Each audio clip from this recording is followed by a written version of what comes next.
अयोध्या में सीएम योगी आदित्यनाथ ने संबल हिंसा पर बड़ा बयान दे दिया। योगी ने कहा कि संबल और बांग्लादेश में जो हो रहा है उसका डीएनए एक है।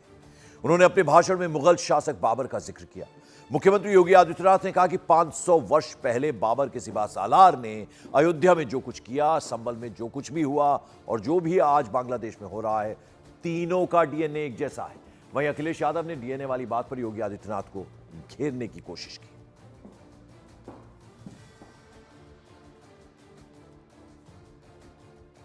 याद रखना, किसी को अगर गलतफहमी हो, 500 वर्ष पहले बाबर के एक सिपह सालार ने जो काम अयोध्या में किया था, जो काम संभल में किया था और जो काम आज बांग्लादेश के अंदर हो रहा है, तीनों की प्रकृति, तीनों का डीएनए एक जैसा है। हमारी आपसी एकता में बाधा पैदा करने वाले लोग वे सफल रहे और उन्हीं की जो जीन्स है वे आज भी हैं, जो जाति के नाम पर राजनीति करके सामाजिक ताने बाने को छिन्न भिन्न करने का प्रयास कर रहे हैं। दुश्मन बगल के देश में किस प्रकार का कृत्य कर रहे हैं। मैं भी चेक कराना चाहता हूं अपना डीएनए, और मुख्यमंत्री जी आप भी अपना डीएनए चेक करा दो। एक संत होकर के, योगी होकर के और भगवा पहनने के बाद उन्हें इस तरह की भाषा और इस तरह डीएनए की बात नहीं करनी चाहिए।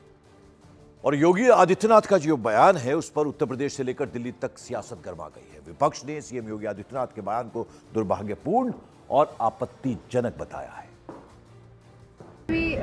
जो मुद्दों की बात है, भारतीय जनता पार्टी कभी इन मुद्दों की बात पे बात ही नहीं करना चाहते हैं। ये नहीं चाहते हैं कि जातिगत जनगणना हो, ये नहीं चाहते हैं कि आरक्षण मिले, ये नहीं चाहते कि हमारे युवाओं को रोजगार के अवसर मिले। ये तो मुद्दों की बात से भटकाने के लिए मैं समझती हूँ कहीं ना कहीं इस तरह के भाषण और इस तरह की टिप्पणियाँ की जा रही है भारतीय जनता पार्टी के नेताओं द्वारा, जो बड़ा ही दुर्भाग्यपूर्ण है। का इशू जो है वो तो 1779 में खत्म हो 1800 में खत्म हो चुका है।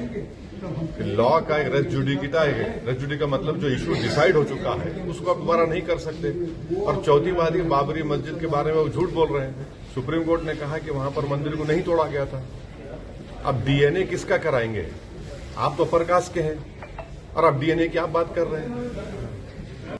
तो उधर सीएम योगी आदित्यनाथ के बयान पर समाजवादी पार्टी और कांग्रेस ने आरोप लगा दिया कि वो इस तरह के बयान देकर समाज में, सोसाइटी में नफरत पैदा करने में जुटे हैं।